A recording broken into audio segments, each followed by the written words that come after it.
Prithvi Shantirantariksha Shantir Dyav Shantir Disha Shantiravantara Disha Shantiragni Shantir Vayu Shantiraditya Shantish Chandrama Shantir Nakshatrani Shantirapa Shantiroshadaya Shantir Vanaspataya Shantir Gau Shantiraja Shantirashva Shanti Purusha Shantir Brahma Shantir Brahmana Shanti Shantireva Shanti Shantirme Astu Shantihi.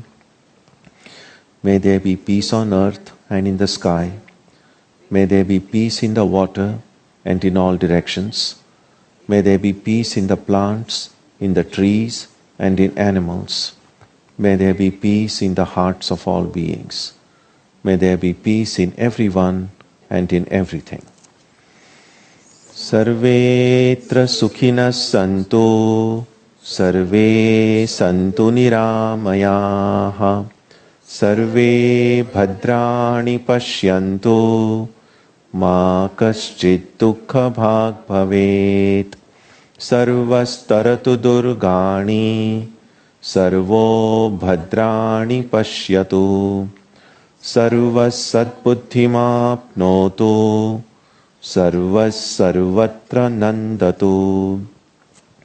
May all be happy and healthy. May all see what is good, and may no one experience misery. May all overcome their obstacles and acquire good tendencies. May people everywhere find joy and fulfillment.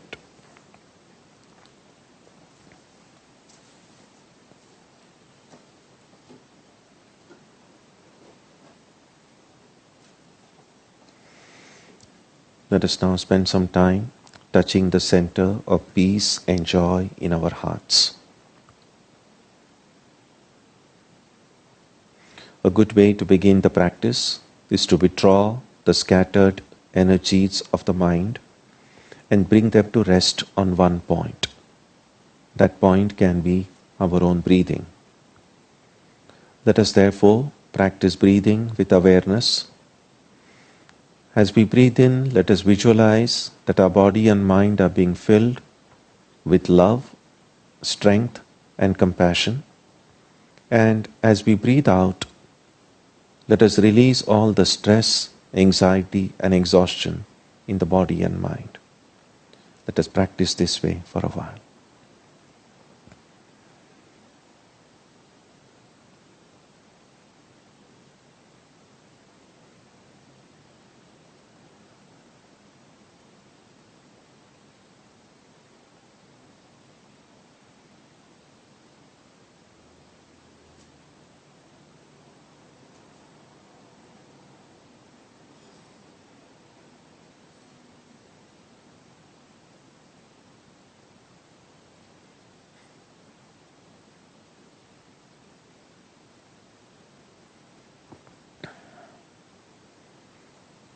Let us now turn our attention to the region of our heart.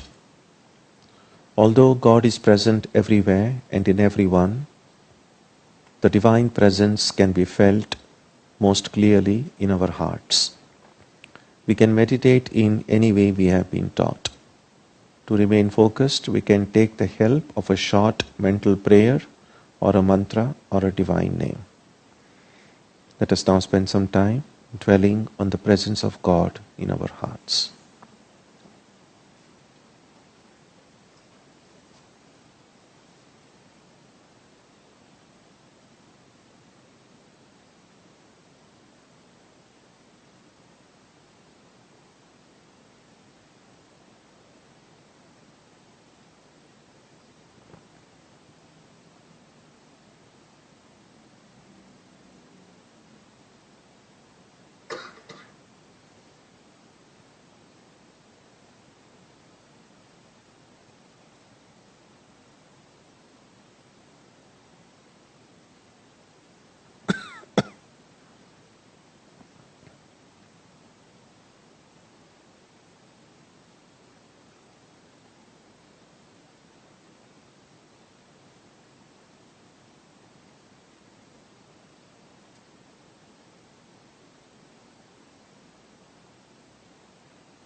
Om Asato ma Satkamayam Tamaso ma Jyotirgamayam Mrityorma Amrutam Gamayam Aviravir Maheti Rudrayatte Dakshinam Mukham Tenamam Pahi Nityam. May the Divine lead us from the unreal to the real, from darkness to light, from death to immortality. May the Divine Consciousness fill our hearts and protect us.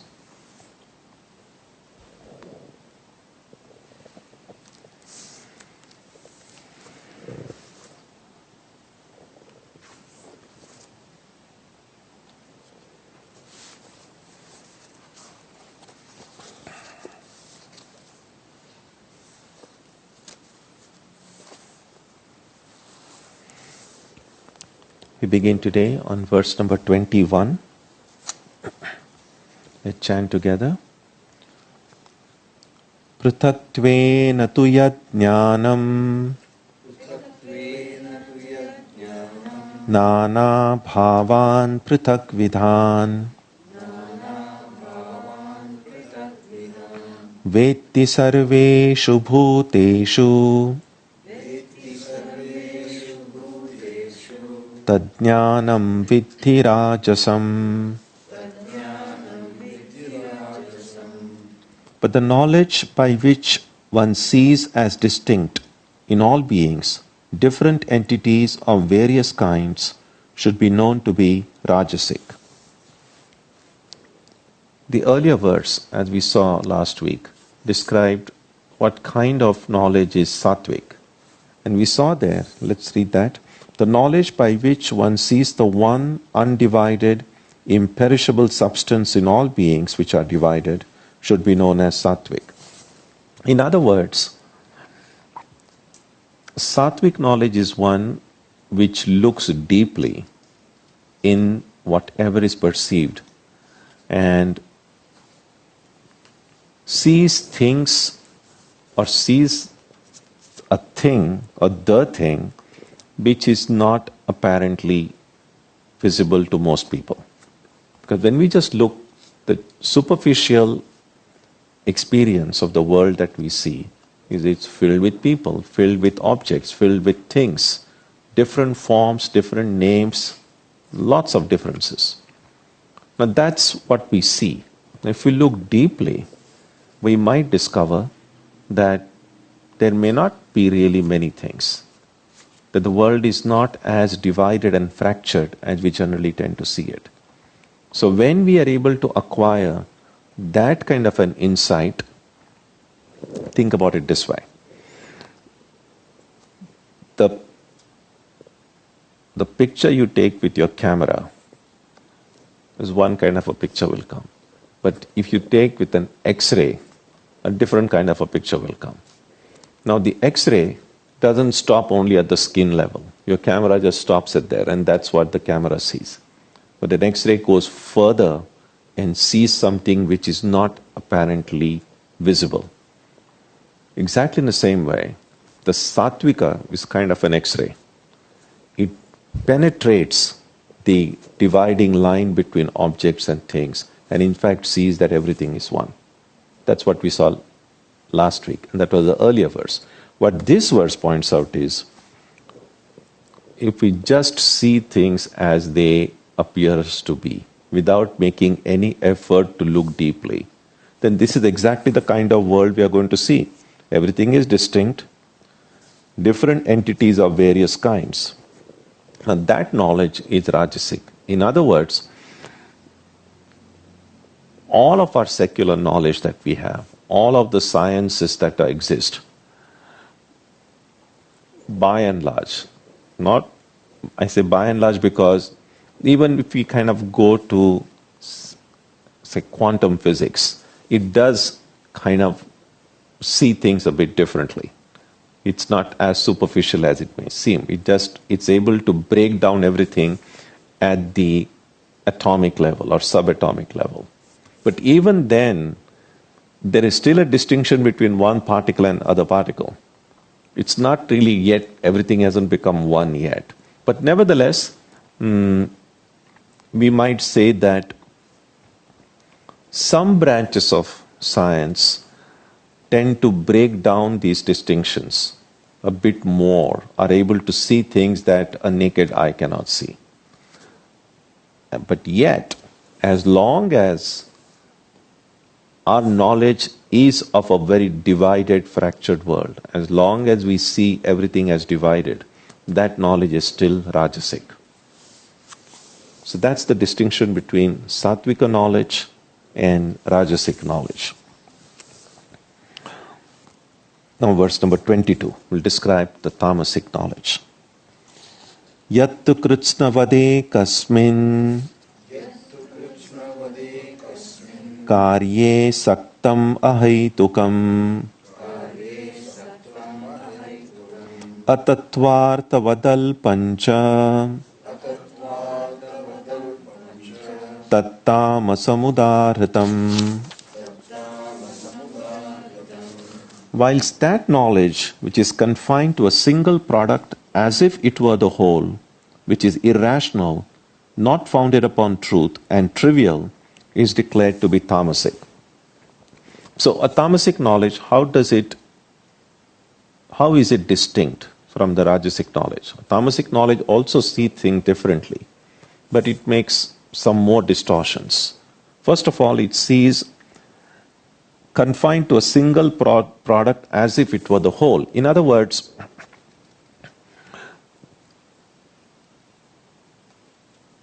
if I just say, well, this is me, Now all that I'm really seeing is the body.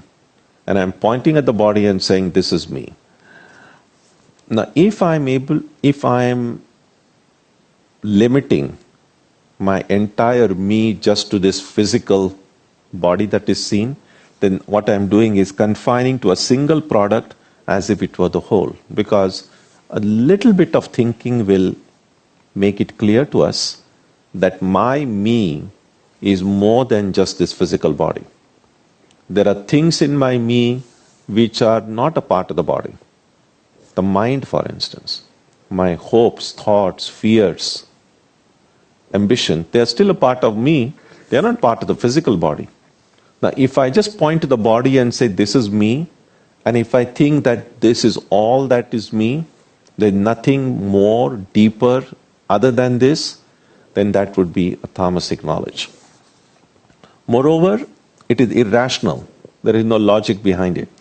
In rajasic knowledge, it may not be corresponding to that absolute reality, but there is some kind of a logic. So, material sciences, there is some kind of a logic involved. And that's what is really meant by this cause and effect relationships. Everything can be traced. Science makes an effort to at least explain how things are. So there is some kind of a rationality involved there. But a tamasic knowledge, there is nothing rational. Not founded upon truth, obviously, and trivial. Clearly, if it's not rational, it's not founded upon truth. So having a tamasic knowledge doesn't serve any useful purpose. You don't get anything thereby. If anything, you become more delusional. And therefore it's trivial. That kind of knowledge is tamasic. So in these three verses, Krishna describes verse number 20, 21 and 22, three kinds of knowledges. Sattvic knowledge, rajasic knowledge, and tamasic knowledge. Now in the next three verses, Krishna will describe three kinds of karma, three kinds of actions. Let's look at verse number 23. Niyatam sangarahitam aragadveshataf kritam aphala prepsuna karma yattat satvikam uchyate. An action that is ordained, performed without attachment, free from attraction or repulsion, by one not coveting its fruit, is declared to be sattvika. So niyatam, that means an action which is worth doing, an action which is good, an action which is ethical and moral. So if someone does something which is immoral, no matter how without desiring its results, it will never be sattvika. So for a thing to be sattvic, first of all, it has to be moral thing. It has to be something that is considered right and good. Performed without attachment, sangarahitam. Now that's the foundation of the practice of karma yoga. That if my work has to be done as a yoga, then I cannot be attached to the work. There are actually, if you want to break it down, there are several things. Attached to my identity as the agent of action, attached to the work itself, and attached to the results of work. We must try to be free from all of these three types of attachments. If someone can do their work without attachment, that would constitute sattvika work. Free from attraction or repulsion. Now that's interesting. That whatever work we do, there are going to be instinctively, there are going to be some kind of work you like and some kind of work that you don't like. In itself, there is nothing bad or wrong about it. But what is mentioned here is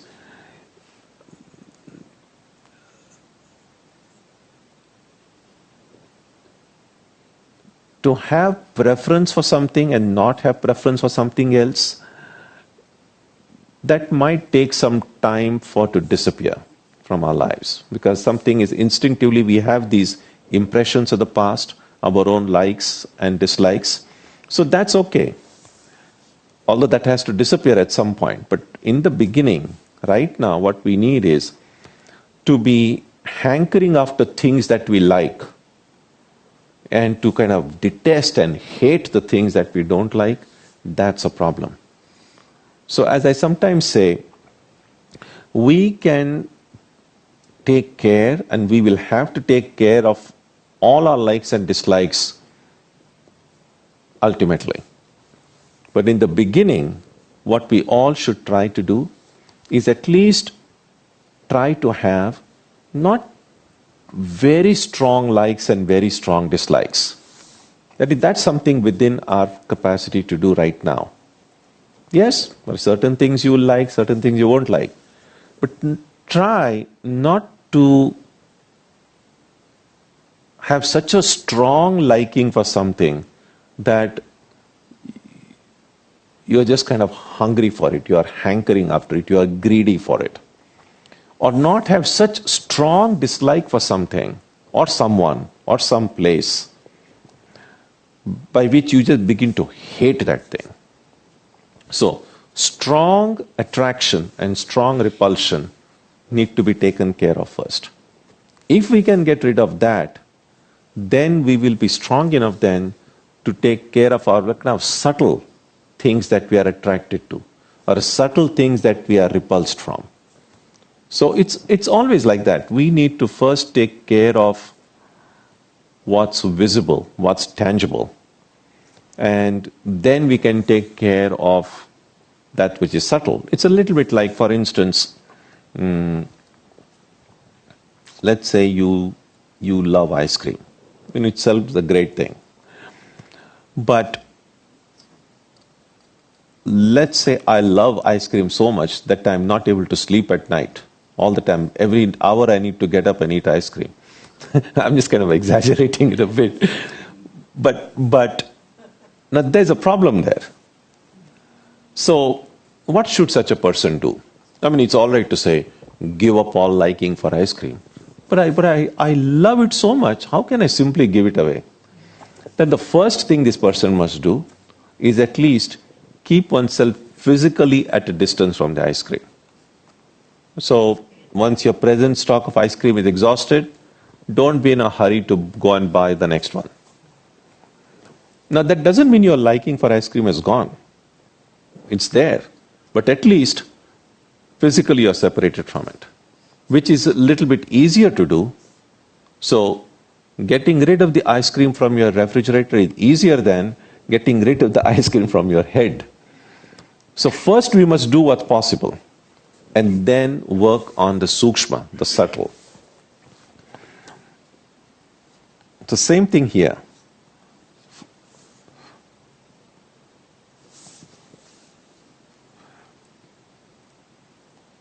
A sattvika work is done without attachment. So a person who wants to work in a sattvika way must first take care of these gross forms of attraction and repulsions, and then work hard to take care of the subtle forms of these attraction and repulsion. So that's what is meant here by free from attraction and repulsion. By one not coveting its fruit. Now this is an important thing. It's again a part of Karma Yoga. Now one question here might be, why would I be motivated to do anything if I don't have to seek its fruit? Actually, this question doesn't make sense, because not seeking the fruit doesn't mean that you will not get the fruit. You're just not seeking it. If you do, think about it this way. If I undertake any action, I'm going to undertake that activity with a motive. There is a saying which says, prayojanam anuddishya na mandopi pravartate. That is, without a motive, even a stupid person doesn't do any work. So whatever activity we are doing has some motive in it. So look at everything that you do from morning to night. And if there is anything you find you're doing and you don't know why you're doing it, you shouldn't be doing it. That's as simple as that. So you should be clear in your head. Every little thing that you do, actually you can even extend it. Every thought that you think, every word that you speak, every action that you do is motivated by there is some motive behind it. There is some reason behind it. And if it is completely without reason, it's probably not worth doing, not worth thinking, not worth speaking. Now, once you have a motive and you undertake, so this is what I want to achieve, and this is what I need to do in order to achieve it, once the goal is determined and the means to reach that goal is determined, to decide what route I'm going to take, what road I need to take in order to reach there. And once you've determined the road, you don't need to be every moment thinking about the destination, because if you go at the end of the road, the destination is waiting for you. That is what is meant by saying not coveting the fruit. So this is an important point to remember. Just because you don't seek the fruit doesn't mean that you won't get the fruit. If your means are all right, the fruit will already be there. So these are the things necessary for every action to become sattvic. It has to be ordained, it has to be moral, ethical, it should be done without attachment, it should be free from attraction and repulsion, that is strong likes and strong dislikes, and not be coveting its fruit, not be so focused on the result that your efforts fall short. If all of these conditions are fulfilled, then that work becomes sattvika. Now all of these things are kind of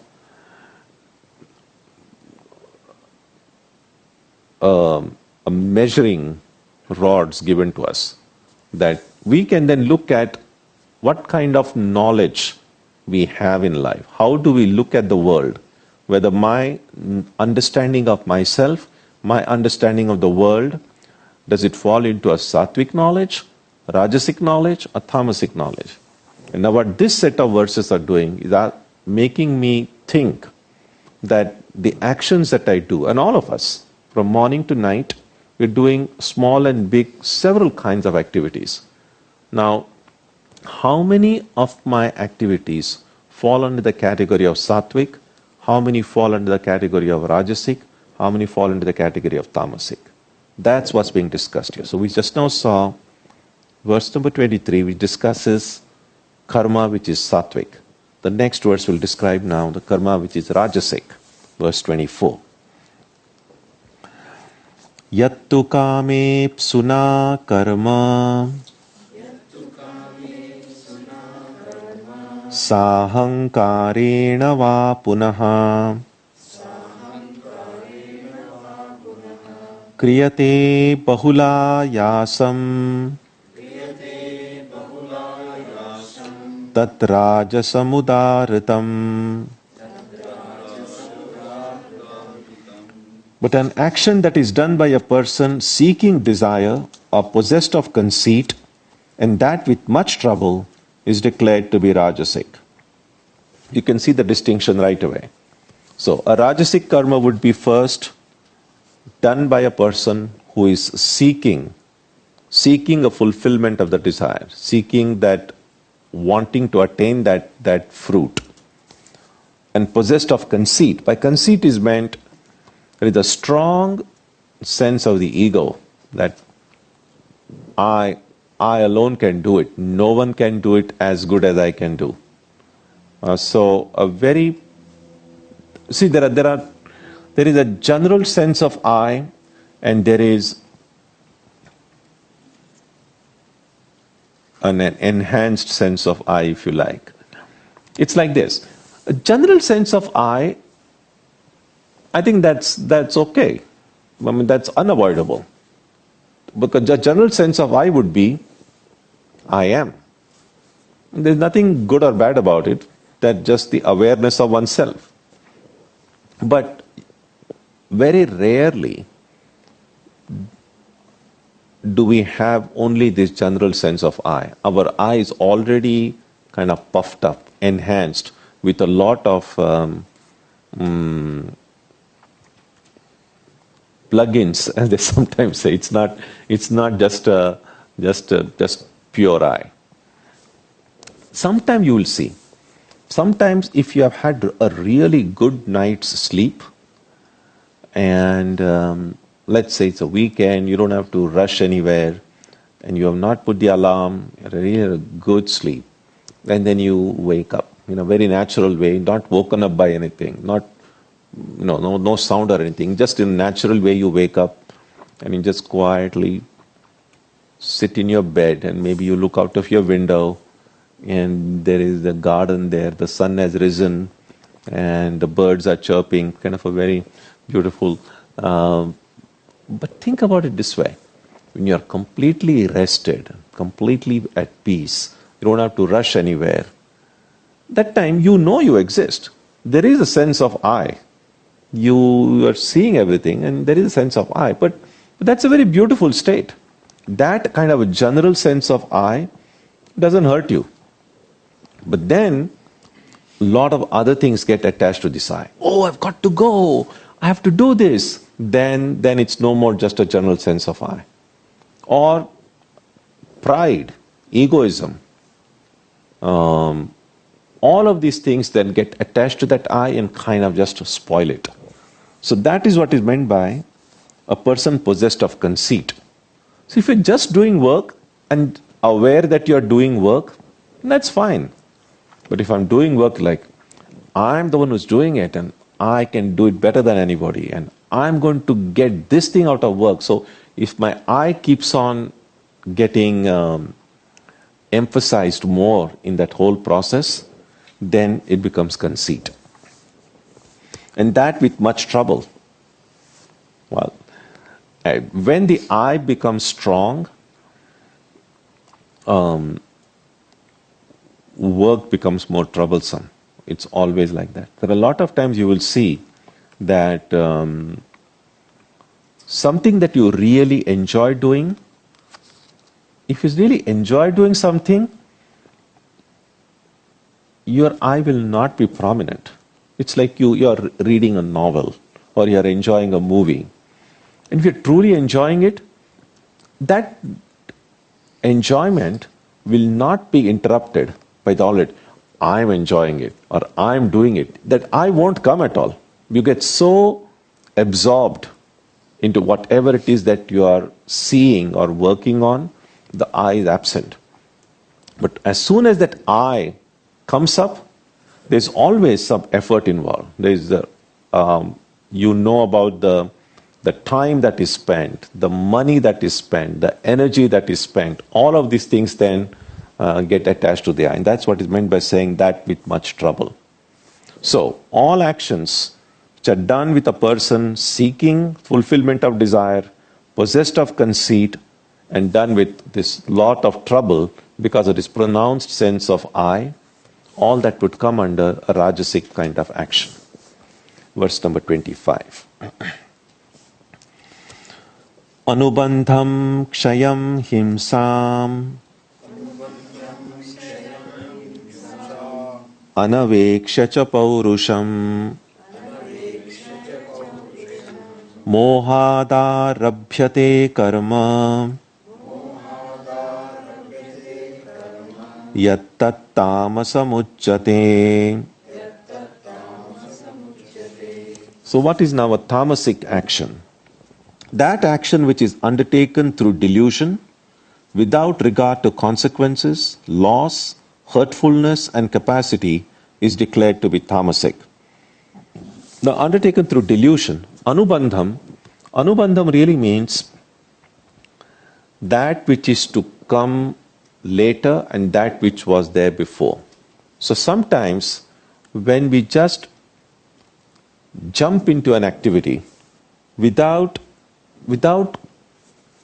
regard to what was there before, what is going to happen afterwards. So without thinking about the past and future, without thinking about the consequences as it is mentioned later on Let me clarify it a little bit more. So without considering because see, as they say, nothing happens in a vacuum in life. Every person, every action, everything really is preceded by some cause and followed by some effect. Now you cannot just pick something out of the context and then just jump into it. You'll have to see what came before it, you'll have to see what comes after it. So when a person jumps into any activity without considering these, what comes before, what comes after, that is what is meant here by saying undertaken through delusion, without regard to consequences. That is it. So what consequences it would happen? Kshayam, loss. Sometimes people jump into some project without carefully thinking it through, and they might experience loss of energy, loss of wealth, loss of, any kind of loss can occur. Now, loss can still occur even if you're thought over it. But that's different. Having thought over the thing and due to some insufficient knowledge or unexpected outcome, loss can occur. That's different because at least you have thought over it. But if you just jump into something without even considering the consequences, whether it's what kind of things I may lose as a result, then that would be a tamasic action. Hurtfulness. Again, in undertaking any activity, if I am hurting either myself or other people involved, or anything, actually, not just just people. It could be hurting the environment, hurting animals. So all of these factors need to be taken into consideration. So hurtfulness and capacity. Most importantly, can I do it? Sometimes we kind of just jump into something, either pushed into it by others or by our own ambition, or just in a fit of emotion, and then discover I really don't have the capacity to do it. So, in short, every action we undertake recklessly, without considering the consequences, without even knowing whether it's right for me, whether it is something that I can do, all of that action will come under tamasic action. So again, to these three verses, 23, 24, 25, Krishna gives us three kinds of action: sattvic, rajasic, tamasic. And it's up to us now to see. Now, it doesn't have to be that all of our actions are either tamasic or rajasic. It's seldom like that. Most of us will discover, because all the three gunas are present in us. And therefore we will find that some of the things that we do in life are sattvic. Some of the things that we do are rajasic. Some of the things that we do are tamasic. And so the question would be, then who am I? If I'm doing some of this in a sattvic way, some in a rajasic way, some in a tamasic way, how do I label myself?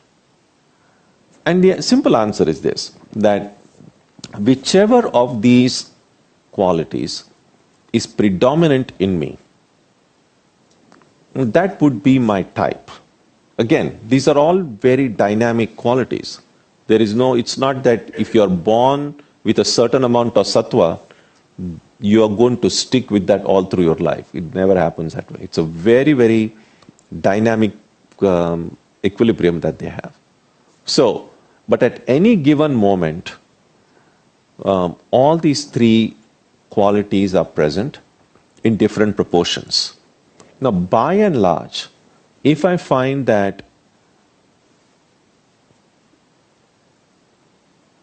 most of the time there is rajasic element is more in me than the other two, then I might say, at present, my personality is very rajasic.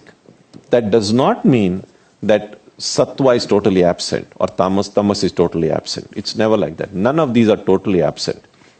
It simply means one of these three is predominant in us. So if we are able to then look at our own actions and then see which are tamasic, which are rajasic, which are sattvic, and recognize that if I want to be a true spiritual seeker, then I must make a conscious effort to preserve the sattvika actions that I already have, see that I don't lose that capacity, and try to then transform the rajasic and tamasic work into sattvic work. Because sometimes people have this kind of a question. Okay, I want to be spiritual. What should I do? And clearly, oftentimes, we always tend to think about spiritual life in terms of how much time can I give for prayer, how much japa or meditation can I do? And we feel that's my spiritual practice. Actually, no. Yes, those are definitely important parts of my spiritual practice. But clearly, there is only a limited time most of us can give for prayer and meditation. Even if we had more time, we will not be able to pray and meditate beyond a certain limit. That limit can change. But we know that some days, when you have a lot of time on hand, and you might want to sit and meditate whole day, you won't be able to do it. You might do it for a few minutes, and once that limit is reached, even though you have time, the mind will just refuse to be focused. Now that's fine. So all you need to do is, take a walk, do something else. But with regularity in practice, that time can increase. So right now, let's say for some person, I can pray and meditate for 20 minutes, and after that, my mind begins to wander. That's fine. But let me now continue daily to do those 20 minutes of practice as perfectly as I can, with devotion, with faith, with determination. And if I can do that, and every day try to kind of push the limit a little bit more. So if it's 20 minutes, let me see if I can do it for 21 minutes or 22 minutes. This is how we can begin to increase our capacity. When weightlifters do it, you don't always straight away start lifting heavy weights. You begin with what you can. Then over time, as you develop your muscles, you are able to lift more and more. Runners do it. All marathon runners, they don't start straight away with running 26 miles. No, you just kind of build up your stamina, build up your capacity, and you can do it. In spiritual practice, therefore, don't limit the spiritual practice simply to your prayer and meditation. In addition to the prayer and meditation that you do, how can I be spiritual the rest of the time when I'm neither praying nor meditating? That's where these verses become very important. Because rest of the time, most of us are doing some work or the other. And I can then, even as I continue carrying out my duties and responsibilities in life, with every little work that I do, occasionally, whenever I remember it, I can just ask myself, am I doing this in a sattvic way, a rajasic way, or a tamasic way? When I look at the world and try to understand the world around me, I can occasionally, whenever I remember it, ask myself, this knowledge that I am seeking, is this knowledge a sattvic knowledge, a rajasic knowledge, or tamasic knowledge? So this kind of a self-questioning, analyzing one's knowledge, one's work, is what Krishna wants us to do through these verses. Otherwise, it just seems like pointless. what's the point in saying what is a Rajasic work or a Tamasic work? What is that got to do with us? Well, what it has got to do with us is gives us a chance to examine the work that we do and make an effort to transform all of our work into sattvic work. That's the goal behind these verses. So you have any questions, thoughts, ideas? So Swamiji, if we are in a state of just doing, we may think that we are in this state of just doing from a sattvic perspective without an I, but we may actually be from a tamasic perspective without knowledge of the consequence. So how do we see which side we are if we're actually tamasic or sattvic? Well, self-deception can occur and often does occur. And therefore, the first requirement for success in spiritual life is self-knowledge. And by self-knowledge, I don't mean it in a very high spiritual sense. The highest self-knowledge, of course, is to know that I am the Atman, I am spirit. That's the highest self-knowledge. Now, I'm speaking about a lower self-knowledge. A lower self-knowledge means I as a person, I as I am now. Can I take a detached, objective look at myself and determine what my strengths, what my weaknesses are, of who I am as a person? A lot of times, we are quite good at judging other people. It's not always accurate, but by and large, our own biases, prejudices, likes, dislikes come and distort the picture. But even then, it's a little bit easier for us to judge another person. As I said, the judgment can go wrong, but at least we can do it. It's a little bit more difficult to judge oneself because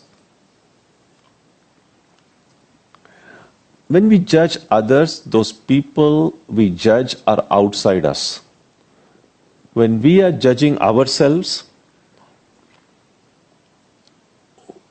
we are inside the person we are judging. And so, at least metaphorically, can I get outside myself? In order for me to judge myself objectively, I need to make myself an object. So just as I'm sitting here and seeing you, and you are sitting there and seeing me, can I now imagine that I'm now gone and sitting there in the chair and looking at myself the way you are looking at me? So can I look at myself through the eyes of someone else? And that someone else has to be you.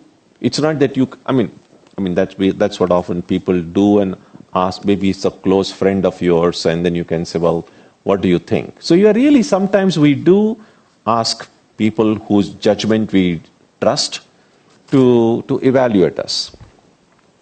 But by self-knowledge, I mean it's not asking other people to evaluate us. Can we evaluate our own selves? And if I can do that, to the extent I'm able to do it accurately, being fully aware of my strengths, my weaknesses, then it becomes easier to know whether my actions are sattvic, rajasic or tamasic. But if my self-evaluation is not accurate, then there is a problem. Because sometimes people who want to, maybe out of a false sense of modesty or humility, will always try to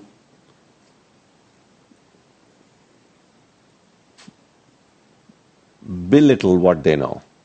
Or sometimes the fear that I might get very egoistic, I might become very proud, so it's better to feel that I don't know anything. It doesn't always work, because sometimes you might feel, oh, I don't know anything, but deep down you say, I really know a lot, but I'm trying to be humble. It doesn't work. So there is no need for that kind of... you see, humility is something doesn't have to be cultivated. Humility is something that automatically comes out. So we don't have to worry about that. All that we need to do is just be realistic. Recognizing that every person in this world has strengths and weaknesses. And I belong to this world. So I have some strengths, I have some weaknesses. Identifying one's strengths and weaknesses as they are, and then working to remove those weaknesses, that's what we need to do. So if this clarity about oneself exists, then chances of self-deception are less. Then it might be easier to know which of my actions are sattvic, rajasic, tamasic. And especially you don't have to publish your results anywhere. It's just for you. So you're not trying to impress anybody. Because all of us know deep inside anyway who we are. So there's no point in deceiving oneself. Yeah.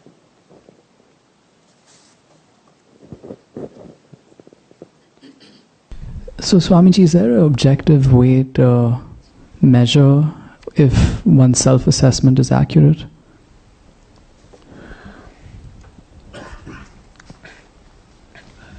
No, I don't think there is any objective way to know it. All that we need to do is, it just depends on being honest to oneself. Just brutal honesty. I mean, I understand the need for self-esteem. I understand the need to have kind of a bright self-image. That's all true, and that's good to have. But sometimes to recognize our weaknesses is the first step in becoming a better human being. Because only if I know what my weaknesses are, although I don't have to, as I said, I don't have to go and declare it to the whole world what my weaknesses are. But at least if I know and accept that those weaknesses exist, I can then have some hope, some chance of then trying to remove them. But if I'm in denial about them, then I wouldn't want to do anything about it. So, first thing in cleaning your room, for instance, is to acknowledge that the room needs cleaning. If I'm in denial about that, then I'm never going to clean my room. It's a little bit like that. Swamiji, the three stage you said, tamasic, rajasic and sattvic, it's not only is within us, we are surrounding with other people also. Mm-hmm. So do we have to be aware all the time? Because if I am in tamasic mood, and so I will suck it into only tamasic, I will get it from other people, or my knowledge will go only that level. So we have to be all the time mindful that otherwise it is difficult to control. Mindful we always have to be all the time. And with practice that will happen. But at least we can try to remain mindful as much as possible. There will be times in the beginning we will forget, but we'll have to be alert all the time.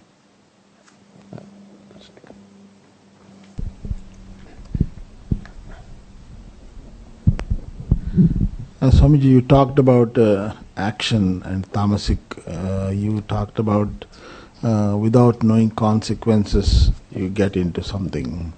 But I think in real time, we have a lot of situations where we cannot think through everything. We have to make decisions. How do we do? Like we think about. I understand. We cannot see through everything. There are a lot of unexpected things will occur in life. That's okay. All that I'm saying is, we must have given some thought to it. Because Clearly, I mean, whether a stock market is going to crash or not, we don't know. We just don't know.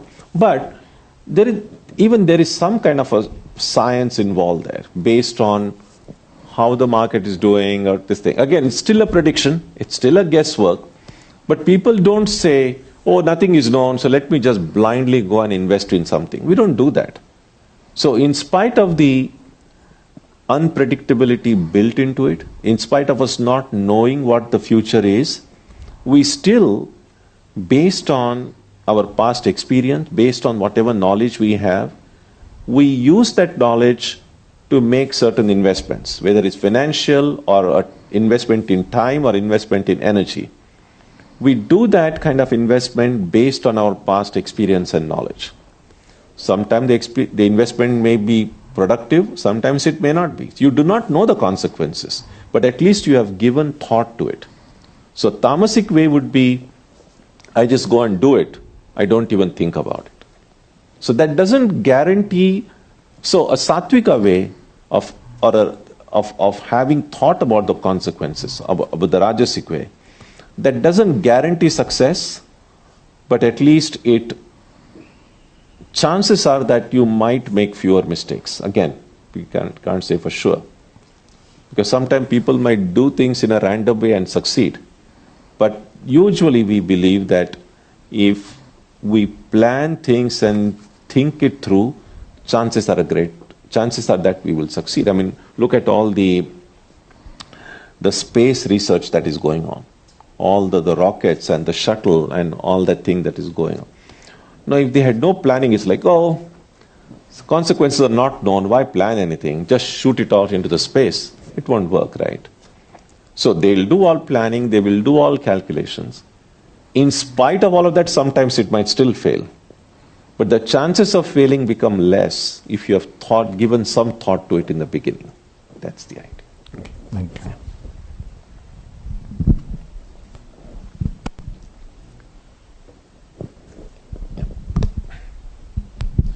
Swamiji, are there times when we may categorize some action as tamasic, but we still need to go ahead and do it? Say that again? Are there times when we may analyze some action as a bad action, but we still need to go ahead and do it? Bad in what sense? For example, in Mahabharata, all the killing that was still had to be done for duty's sake or for whatever sake. But in our own lives, we will be facing probably same situations, do we? Well, it's like this. If there is a choice between good and bad, of course we must choose the good. But there will be times in life, in fact, many times in life, the choice is not always between good and bad, because that's pretty easy to deal with. Many choices in life really are between bad and worse. And there is no third choice. If there is no third choice, then you have to choose bad. Not because bad is good, but because it's better than worse. That's the idea. Okay.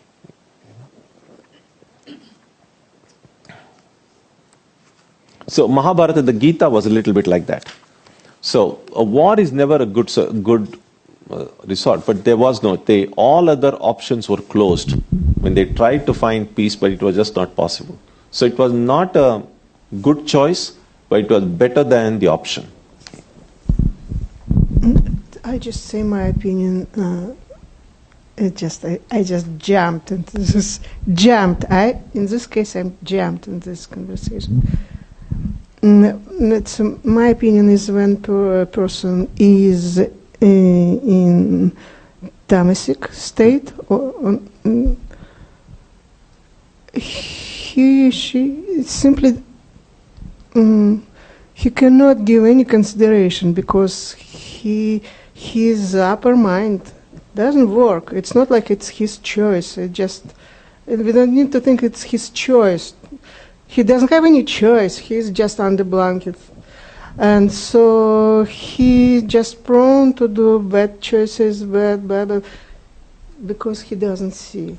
And so when we can make choice between bad and worse because there is no choice. It means that this person is very, my opinion, is very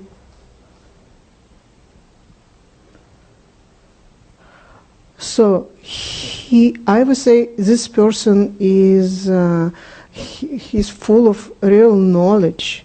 This person knows what is nature of things. He is able to give consideration and to see the situation very clear and see, oh, there is no good situation. It's not, I can do only on this and this. Tamasic person cannot do it. He just jump in. Yeah, that's true. And that's why you're right. It's not that tamasic person has a choice to think and refuses to think. Sometimes some people just don't. And then they have to suffer for it. And they have to keep on suffering for it unless until they pause to think. It's a little bit like if I'm crossing the street and don't even worry whether there is a green light or a red light. I just do it. Well, there's going to be an accident and I have to suffer for it. And I have to keep on suffering for it unless and until I think about my actions. It's like that. You're right. Yeah. So we'll stop here today, and then when we meet next week, we'll begin with verse number 26. Om Jananim Saradam Devim Ramakrishnam Jagadgurum Padapadme Tayo Shritva Pranamami Muhurmuhu.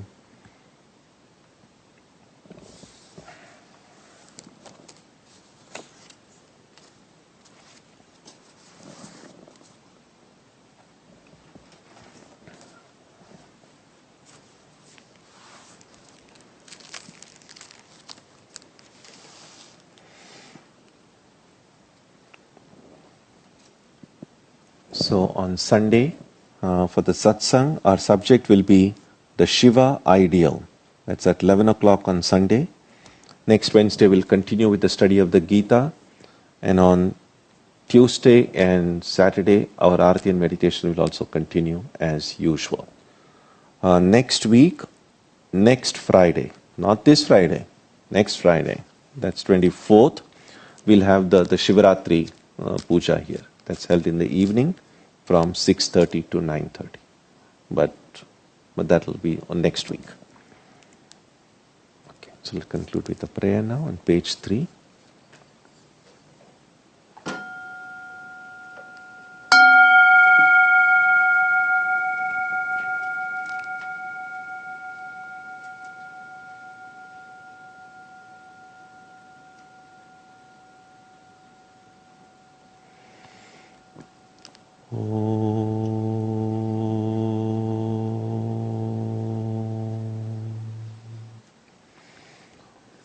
May the Divine Being, who is the Father in heaven of the Christians, Holy One of the Jewish faith, Allah of the Muslims, Buddha of the Buddhists, Tao of the Taoists, Ahura Mazda of the Zoroastrians, the Great Spirit of the Native Americans, and Brahman of the Hindus, lead us from the unreal to the real, from darkness to light, from death to immortality. May we be granted strength, freedom, and clear understanding. May we learn to see God in our own hearts and in everyone around us. May God bless us all and fill our hearts with gratitude, grace, and love. Om Shanti Shanti Shanti. Peace, peace, peace be unto all.